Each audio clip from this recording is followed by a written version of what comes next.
রাতে একা থাকতে আর ভালো লাগে না। শুধু ছটপট করে রাত কাটাতে হয়। ওকে বললাম, পারবি তো সবকিছু ঠিকঠাক মতো করতে, নাকি ৩০ সেকেন্ডেই ক্লান্ত হয়ে যাবি? ও বলল, একবার সুযোগ দাও, দেখিয়ে দিব।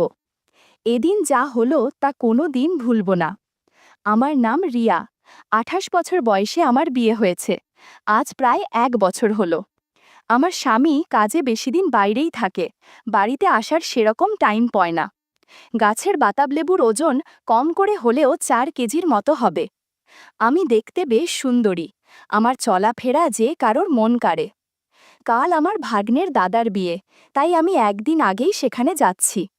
সেই বাড়িতে যাওয়ার জন্য আমি রেডি হয়েছি, কিন্তু আমার স্বামীর কাজ থাকার জন্য সে আমার সাথে আসতে পারবে না, তাই আমি একাই যাচ্ছি। আমি বাসস্ট্যান্ডে এসে পৌঁছেছি।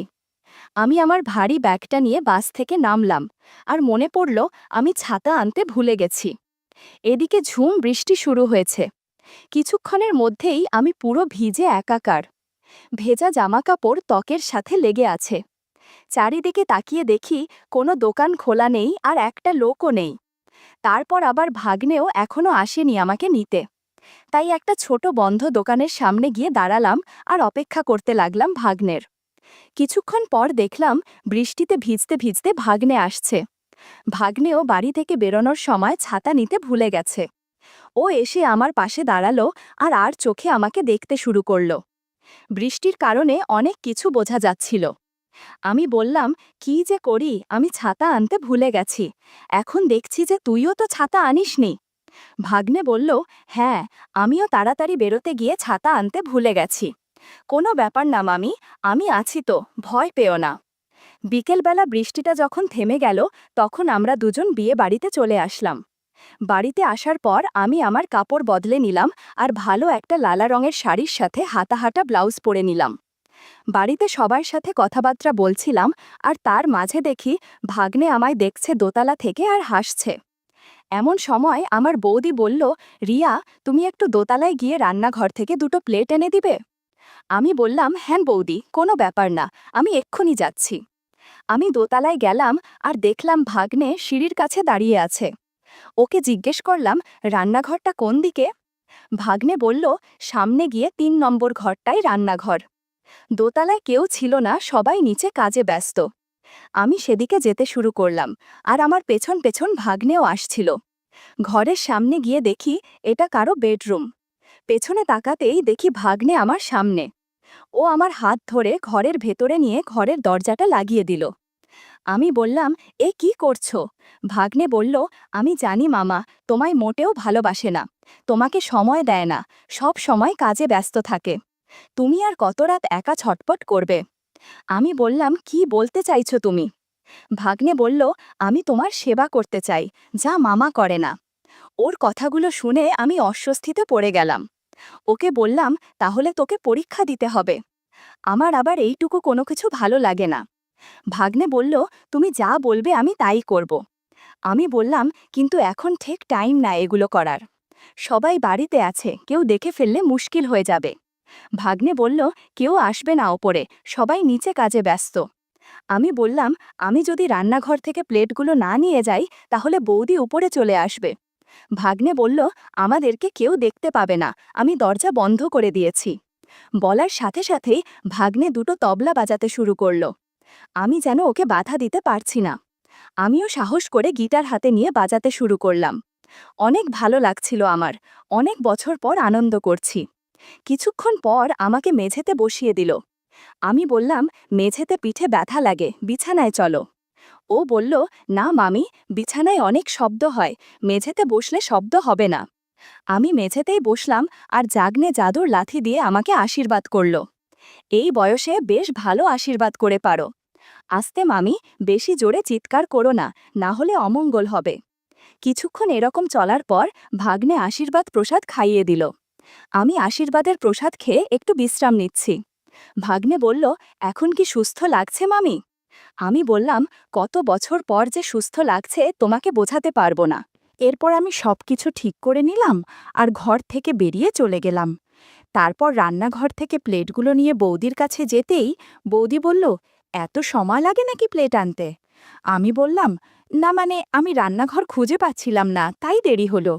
বৌদি বলল, ঠিক আছে, কোনো ব্যাপার না, এখন আমার সাথে একটু কাজ করো। আমি কাজ করতে শুরু করলাম বৌদির সাথে। কাজ করতে করতে রাত হয়ে গেল। সবাই মিলে তখন খেতে বসেছে। আমি আর বৌদি খাওয়া দাওয়া করে নিলাম। তারপর বৌদি আমাকে আমার শোবার ঘর দেখিয়ে দিল, যেটা ছিল ভাগ্নের ঘরের পরের ঘরটা।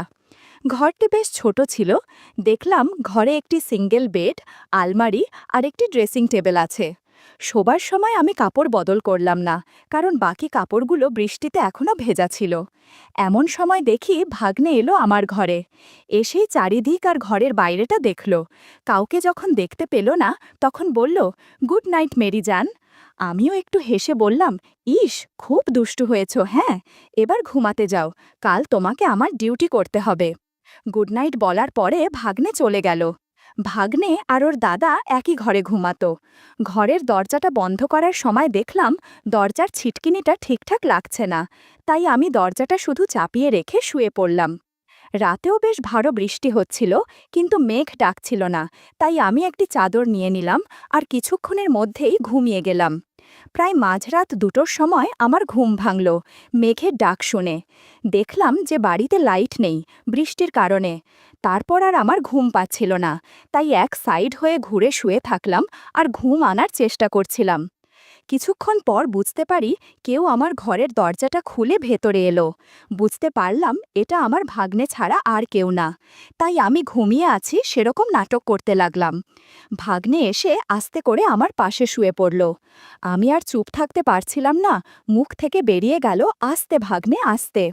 ভাগ্নে বলল, তাহলে তুমি শেষ পর্যন্ত জেগেই গেলে, তাহলে চলো আমরা ভোর রাত অবধি গেম খেলি। সেদিন রাতে ঝড় বৃষ্টির মধ্যে অনেক আড্ডা দিয়েছি। ইউটিউবের কড়া নিয়মের কারণে কিছু ঘটনা সরাসরি বলা যাচ্ছে না। তোমরা কমেন্টে দেয়া লিঙ্ক থেকে আমার ওয়েবসাইট ভিজিট করো, সেখানে একদম মনের মতো গল্প দেয়া আছে, যেগুলো ইউটিউবে পাওয়া যায় না। আড্ডা শেষে ঘড়িতে দেখলাম 4:30 বাজে। প্রায় 2 ঘন্টা ধরে আড্ডা হয়েছে।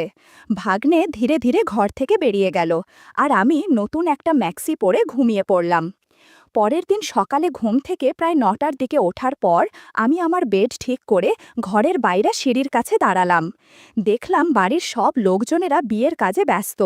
পাশের ঘরের জানালা দিয়ে দেখলাম ভাগ্নে এখনও ঘুমিয়ে আছে। আমি আমার ফোনটা নিয়ে আমার স্বামীকে ফোন করলাম। কিছুক্ষণ পর ফ্রেশ হয়ে সবার সাথে বিয়ের কাজ করতে লাগলাম। কাজ করতে করতে দুপুর হয়ে গেল, প্রায় 2টো বাজে। আমাকে বৌদি বলল যে, রিয়া, তুমি কি এখন দোকানে গিয়ে এই কয়েকটি জিনিস আনতে পারবে? বাইরে গাড়ি আছে, ড্রাইভারকে বললেই নিয়ে যাবে তোমাকে।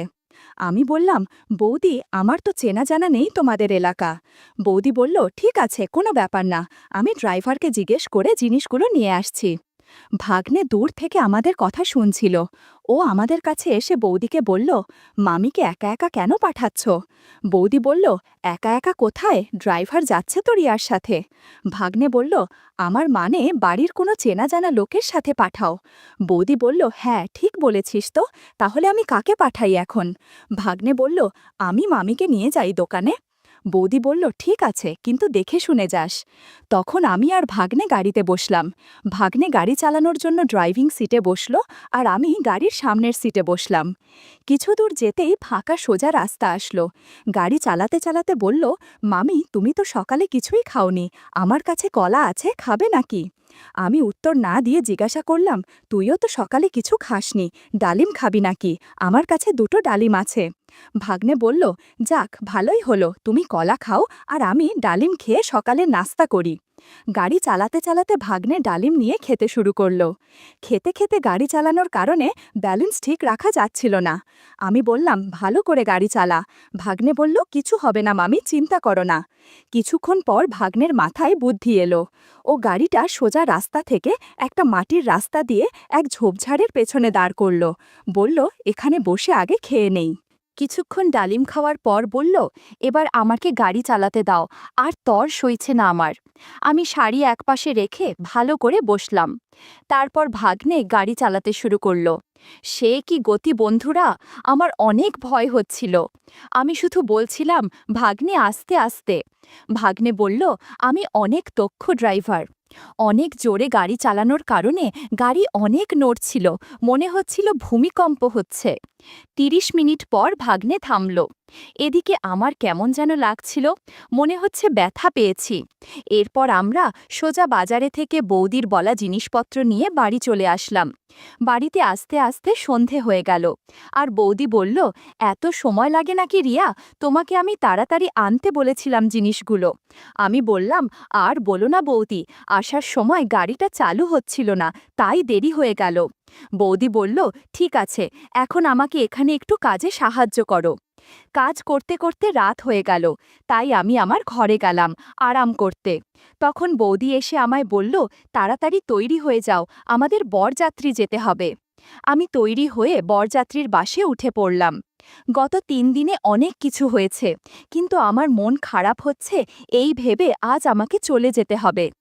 আবারও সেই বোরিং দিন শুরু। ভাগ্নে ছাড়া কিভাবে সময় কাটাবো বুঝে উঠতে পারছিলাম না। যাওয়ার আগে শেষবারের মতো ভাগ্নে পুকুর পাড়ে আশীর্বাদ করেছে। বিকেল ৫টার বাসে করে চলে আসলাম বাড়িতে। কদিন বাড়ির কাজকর্ম করতে করতেই কেটে গেল। ধুর, খুব বিরক্ত লাগছে। আজও কিছু হলো না। আমার স্বামীকে নিয়ে আর পারি না। নিজে তো কিছুই পারে না, উল্টো আমার দোষ দেয়। ইদানিং আমার অবস্থা একেবারে করুণ। ঘরের শশা বেগুন খেয়ে আর কতদিন পার করব। ভাগ্নের সাথে কাটানো সময়গুলো খুব মিস করছি। আমাদের পাশের বাড়িতে আমার বান্ধবী বেবি থাকে। বেবির সাথে আমার খুব বন্ধুত্ব। বেবিরও আমার মতো একই অবস্থা। দুজনের স্বামী হয়েছে একই ধরনের। কিন্তু এভাবে পাড়ায় আর কাকে ডাকব? লোকলজ্জার ভয়ে কিছু বলতে পারি না। আমরা ২ বান্ধবী মনের দুঃখে গল্প করি। গল্পে গল্পে বেবির কাছ থেকে একটা ছেলের খোঁজ পাই। দারুণ সুদর্শন আর শক্তিশালী। লম্বায় প্রায় ১০ ইঞ্চি হবে আর মারাত্মক মোটা। আমি বললাম, বলিস কি, এমন কারো হয় নাকি? বেবি বলল, সত্যি বলছি, এরকম আমি বাপের জন্মেও দেখিনি। আমি বেবিকে বললাম, ছেলেটাকে ম্যানেজ কর না, আর হ্যাঁ বল না, ছেলেটা কে? বেবি বলল, আমাদের পাশের বাড়িতেই থাকে, তোমার পাড়াতুতো দিদির ছেলে। আমি এতক্ষণে বুঝতে পারলাম কার কথা বলছে। আমার পাড়াতুতো দিদির ছেলে মানে দীপু। ইন্টারমিডিয়েটে পড়ে, একটু রোগা, তবে নিয়মিত খেলাধুলা করে। মেধাবী ছাত্র, দেখতেও খুব হ্যান্ডসাম, অনেক সুন্দর করে কথা বলে। হায় রে, আমার কি পোড়া কপাল, এত দিন ধরে ওকে চোখে পড়েনি। মাঝে মাঝে খেয়াল করেছি, দীপু আমার দিকে করে তাকিয়ে থাকে। আমার সাথে ওর খুব খাতির। ওর সাথে বন্ধুত্ব করলে কেউ টের পাবে না। সত্যি বেবি ভালো একটা উপায় বের করেছে। মনে হচ্ছে ভাগ্নেকে আর মিস করতে হবে না। বেবির সাথে কথা বলে আমি বাসায় ফিরে চিন্তা করতে লাগলাম কিভাবে দীপুকে বাসায় আনা যায়। হঠাৎ আমার মৌরির কথা মনে হলো। মৌরিকে টিউশন পড়ানোর জন্য দীপুকে রাজি করলাম। দীপু প্রতিদিন বাসায় এসে মৌরিকে পড়াতে শুরু করে। আমিও সুযোগ কাজে লাগাই। পড়ানোর সময় অগোছালোভাবে হালকা শাড়ি আর ব্লাউজ পরে নাস্তা দিতে যাই। মাঝে মধ্যে ঝুঁকে ওকে নাস্তা দেই। কয়েকদিন পর থেকে দীপুর ব্যবহারও বদলাতে শুরু করল। মৌরি স্কুল থেকে ফেরার আগে দীপু বাসায় চলে আসে, আমার সাথে গল্প করে। একদিন সুযোগ বুঝে কথা শুরু করলাম, হ্যাঁ রে দীপু, তুই তো অনেক বড় হয়ে গেছিস, কারোর সাথে বন্ধুত্ব হয়েছে? ও প্রথমে বলতে চাচ্ছিল না, অনেক জিজ্ঞাসা করার পর বলল, অর্পিতা কাকি ও অর্চনা কাকির সাথে বন্ধুত্ব করেছি, বয়স তোমার মতো হবে। দীপুর কথা শুনে বুঝতে পারছি ও আমাকে পছন্দ করে। কায়দা করে আমার কথা বলে দিল। আমি বললাম, বলিস কি, কতদিন থেকে বন্ধুত্ব? ও বলল, এই তো ৩-৪ বছর হলো, তারা আমাকে ছাড়া থাকতে পারে না। ও আর হ্যাঁ, এই তো মাসখানেক আগে আরেক মাসির সাথে আমার বন্ধুত্ব হয়েছে। জিজ্ঞাসা বললাম, কার সাথে? ও বলল, তোমাদের বিল্ডিংয়ের নিচতলের মিনা কাকির সাথে। মিনা আমাদের নিচতলায় থাকে। মিনার বয়স ৩৫ বছর হবে। আমি আর বেবি প্রায়ই মিনার সৌন্দর্য নিয়ে কথা বলি। মিনার একটা ছেলে আছে, ক্লাস 4-এ পড়ে, স্বামী বিদেশ থাকে। মাসখানেক আগে মিনাকে দেখেছি খুঁড়িয়ে হাঁটছে। জিজ্ঞাসা করাতে ও বলেছিল বাথরুমে পিছলে পড়ে গেছে।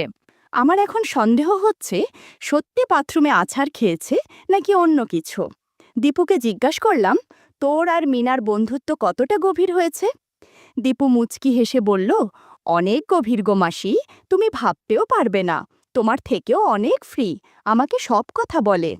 ওর কথা শুনে আমার মনে আনন্দের ঢেউ বয়ে গেল। এই ছেলেকে দিয়েই হবে। ওকে জিজ্ঞাসা করলাম, আচ্ছা দীপু, বেবিকে তোর কেমন লাগে? ও বলল, দারুণ লাগে মাসি, তবে তোমাকে সবচেয়ে বেশি ভালো লাগে, সেজন্যই তাড়াতাড়ি চলে আসি। আমি বললাম, বেবির সাথেও বন্ধুত্ব করবি? ও বলল, কেন করব না, আমি তো অনেক দিন থেকেই তোমার সাথে বন্ধুত্ব করতে চাচ্ছি, বেবি মাসি হলে আরও ভালো হবে। ওকে বললাম, পারবি তো সব কিছু ঠিকঠাক করতে? ও বলল, একবার সুযোগ দাও, দেখিয়ে দিব। এমন সময় মৌরি এসে পড়ল। আমি আমার ঘরে চলে গেলাম। কিছুক্ষণ পর বাথরুমে গেলাম। মৌরির ঘরের সামনে দিয়ে যাওয়ার সময় দেখি দরজা ভেজানো। আমি ভাবলাম মৌরি হয়তো মনোযোগ দিয়ে পড়ছে। ফিরে আসার সময় মৌরির ঘর থেকে অদ্ভুত আওয়াজ শুনতে পেলাম, সাথে হাততালির মতো কেমন যেন শব্দ আসছে। আমি একজন বিবাহিতা মহিলা, এই ধরনের আওয়াজের সাথে আমি খুব পরিচিত।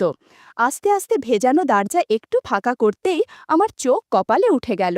দেখলাম মৌরি হাঁটু গেড়ে বসে আছে আর দীপু ওর সামনে দাঁড়িয়ে আছে জাদুর লাঠি নিয়ে। বন্ধুরা, ইউটিউবের কড়া নিয়মের কারণে সরাসরি বলা যাচ্ছে না। তোমরা কমেন্টে দেয়া লিংক থেকে আমার ওয়েবসাইট ভিজিট করো, সেখানে একদম খোলা মেলা গল্প দেয়া আছে। আমি চুপচাপ দাঁড়িয়ে ওদের কাণ্ড দেখতে থাকি। মনে মনে ভাবলাম, দীপু যদি মৌরিকে এভাবে প্র্যাকটিক্যাল পড়াতে থাকে তাহলে তো মেয়েটা অসুস্থ হয়ে যাবে। কিন্তু এ কি, আমার মেয়ে, চোখে মুখে প্রশান্তির ছাপ। কি ফাজিল ছেলে রে বাবা, মৌরির মতো লাজুক মেয়ের সাথে বন্ধুত্ব করে ফেলেছে। একটু পর আমি আমার রুমে চলে গেলাম আর বেবিকে ফোন করলাম আর ওকে সব ঘটনা খুলে বললাম। শুনে বেবি আনন্দে লাফাতে লাগলো। বেবিকে আমার বাসায় আসতে বললাম, দীপুকে নিয়ে মার্কেটে যাব। বেবি আমার বাসায় এসেই আমাকে জড়িয়ে ধরল। দুই বান্ধবী ঠিক করলাম দীপুকে যা ভাই তাই দিব। কিছুক্ষণ পর দীপু মৌরির ঘর থেকে বের হলো। ওদিকে মৌরি বিছানায় শুয়ে আছে। আমি দীপুকে আমাদের সাথে মার্কেটে যাওয়ার জন্য বললাম। দীপু সাথে সাথে রাজি হয়ে গেল। আমরা তিনজন মার্কেটের উদ্দেশ্যে বের হলাম। মার্কেটে পৌঁছে আমি ও বেবি ব্লাউজের দোকানে ঢুকলাম। দীপু বাইরে দাঁড়িয়ে আছে। আমি দীপুকে দোকানের ভেতরে নিয়ে এলাম। দীপুকে বললাম, কোন রঙেরগুলো কিনব? দীপু হাসতে হাসতে বলল, তুমি এক সেট কালো নাও আর বেবি মাসিকে এক সেট লাল নিতে বলো, তোমাদের দুজনকে খুব মানাবে। বেবি মাসিকেও কালো মানাবে, কিন্তু তোমাকে সবচেয়ে বেশি মানাবে।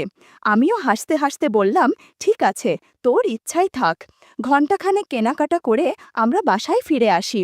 পরদিন মৌরি স্কুল যেতেই বেবিকে বাসায় ডেকে আনি। দীপুকেও আসতে বলি। বেবি আসার পর দুইজনেই হালকা করে সাজগোজ করে নেই। দুইজনেই ঠিক করেছি আজ দীপুকে গাড়ি চালাতে দিব। বেবি যা পারে করুক। এদিকে দেখলাম বেবি ব্যাগে এক সেট কাপড় নিয়ে এসেছে।